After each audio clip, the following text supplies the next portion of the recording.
The first thunder. The old man turned back towards me and motioned for me to follow him.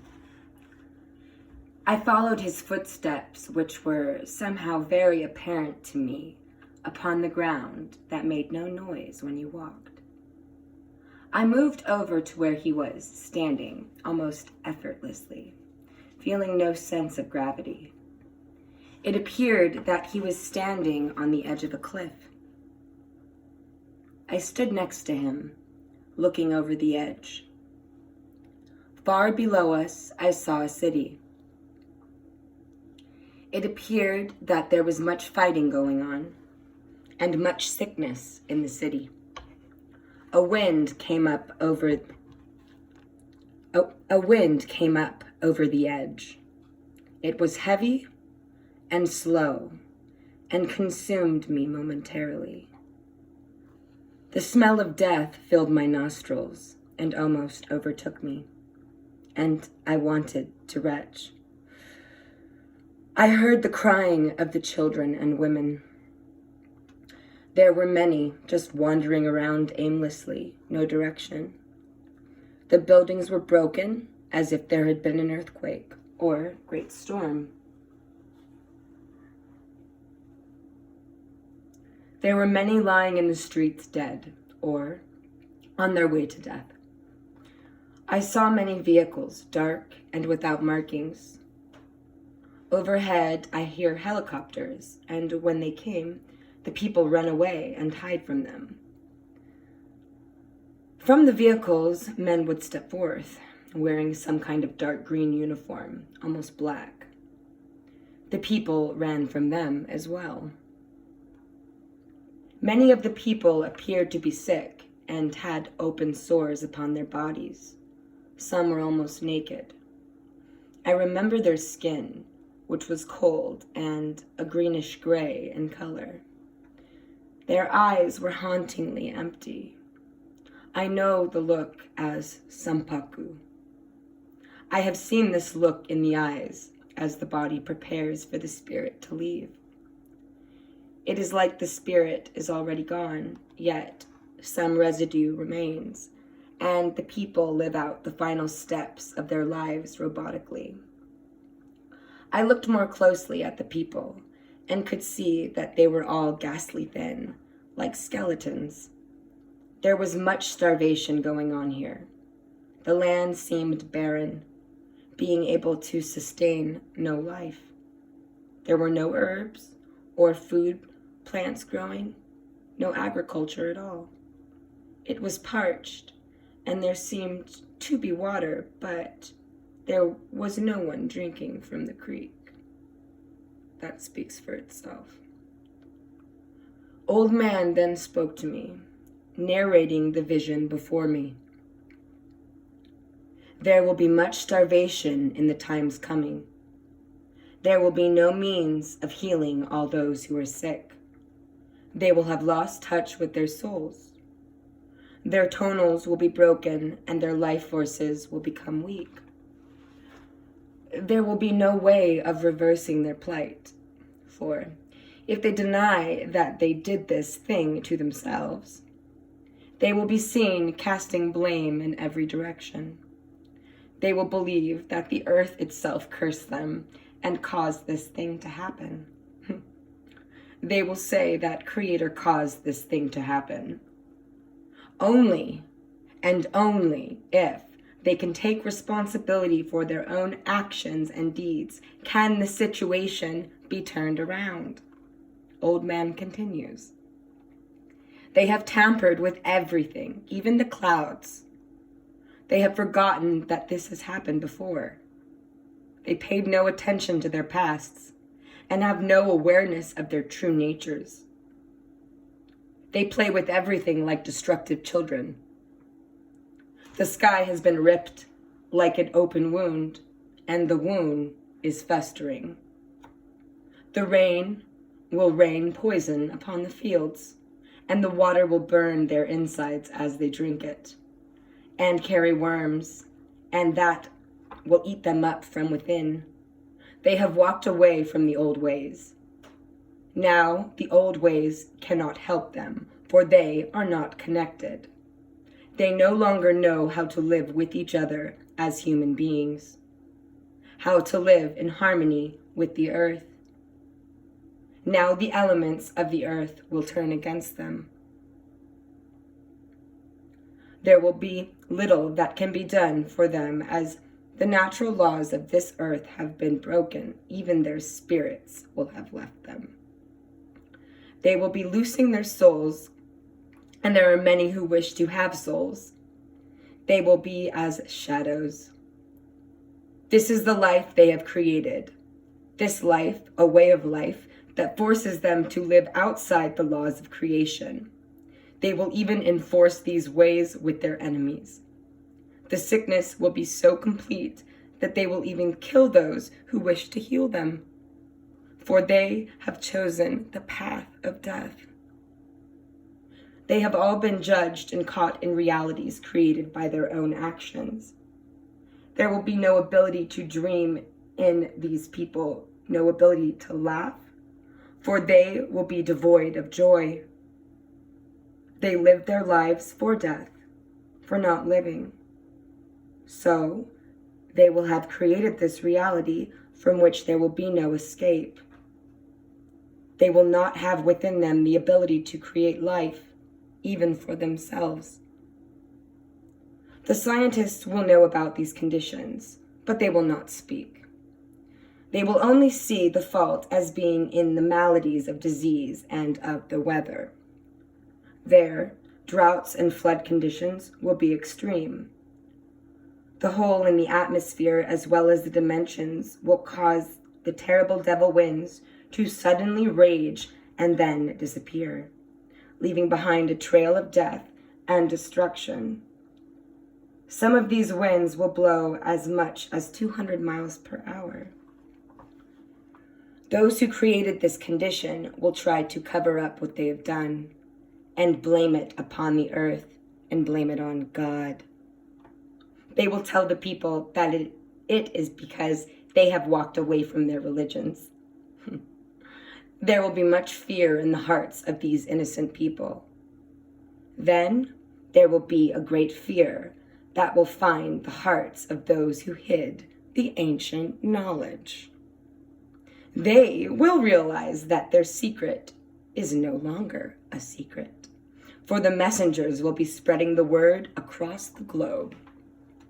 That's what I call good news, amongst a shit ton of bad news. This will be the first signs that the war in the heavens is about to manifest upon the earth plane. There will be many ships of light being witnessed in the heavens in this time. For the leaders of the people have made deals with thieves, and their contracts are due. The religious leaders will have no answers for the many strange occurrences that will be happening with the weather, as well as the diseases that are spreading across the lands. The appearances of the great starships will occur more frequently. The people will begin to see for themselves that, in fact, it was their religious leaders who are the ones responsible for their situation of helplessness.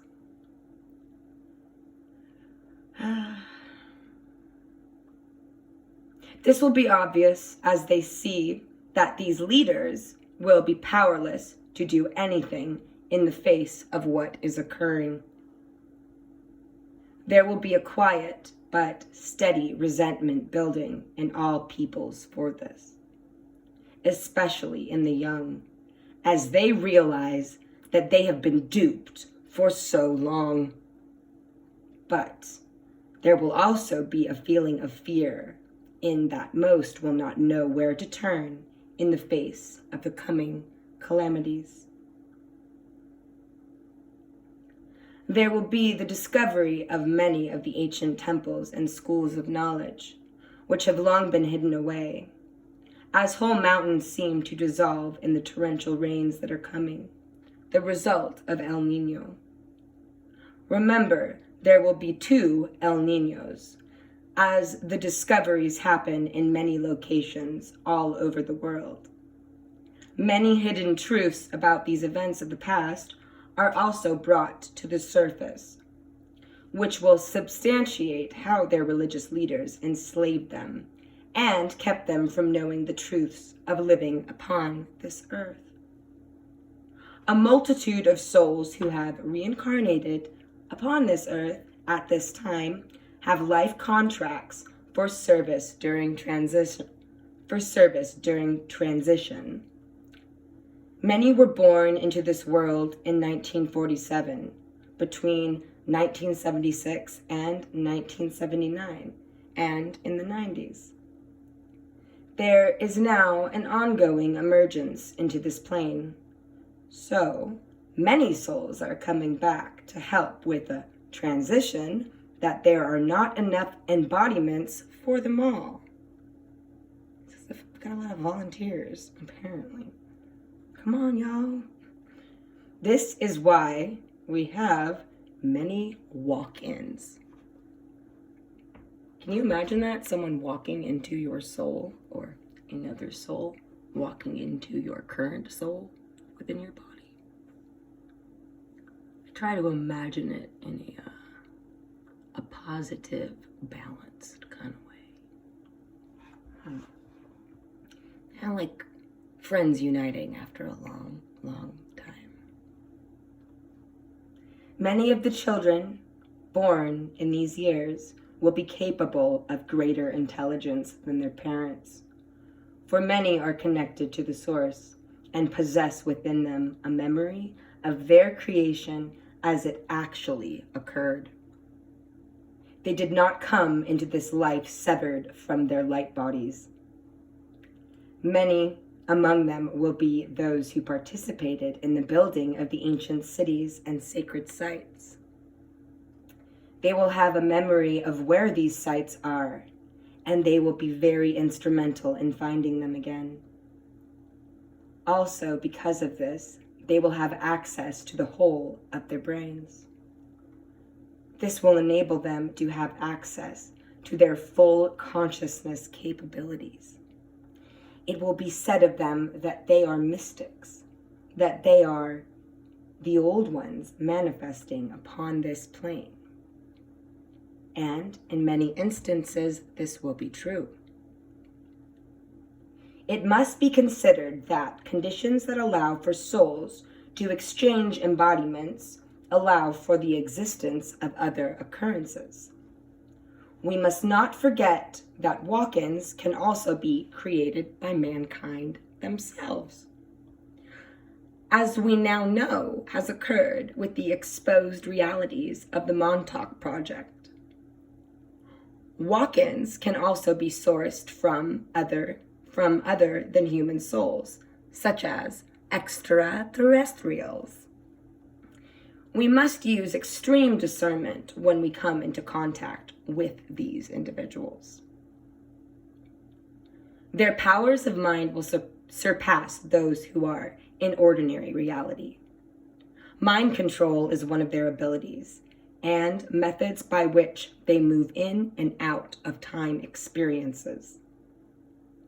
Having this knowledge of the experience beyond time and dimension, some have developed powerful, although perverted, consciousness capabilities.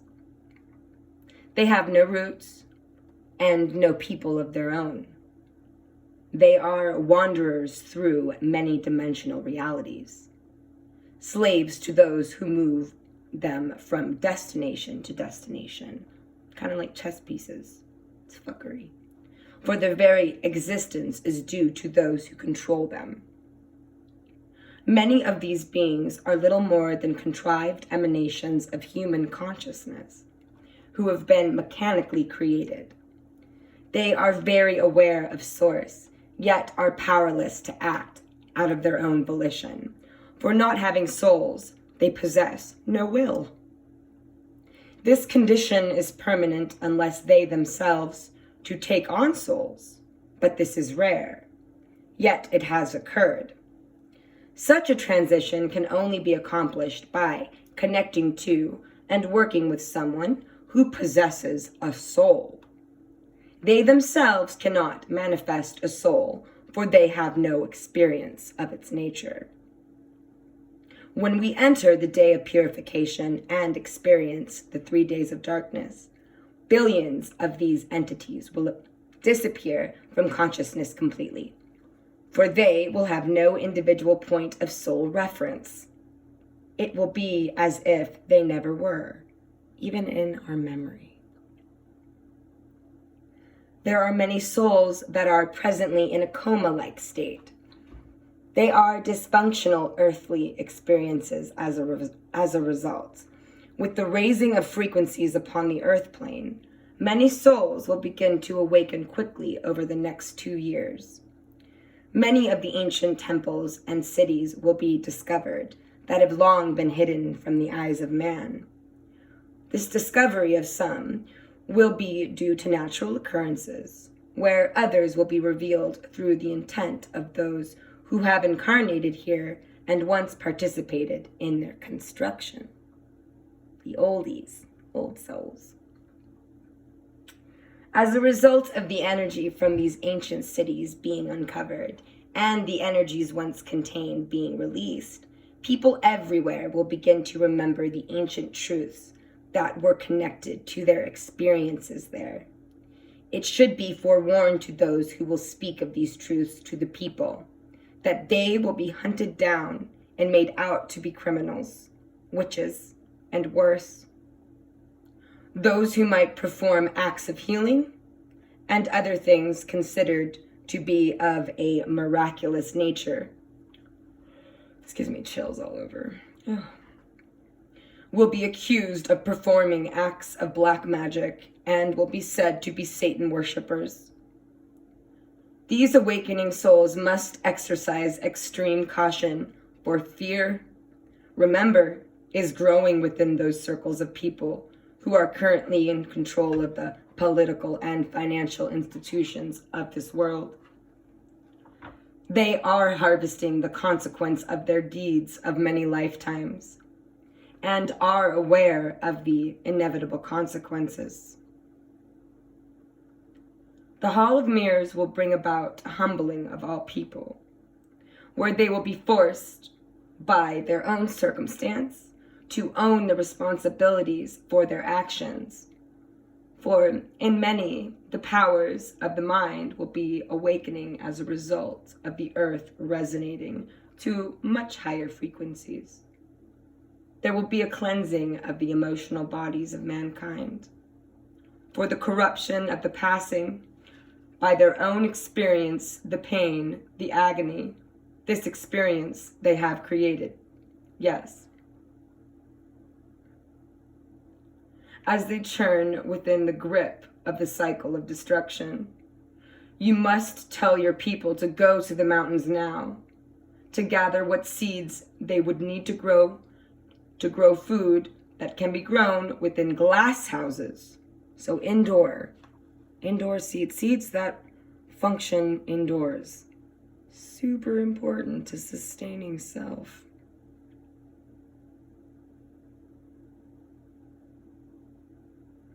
Both for food and for medicinal purposes.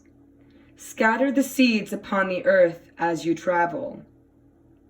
Then they will be there for the harvesting when you need them. That's key right there.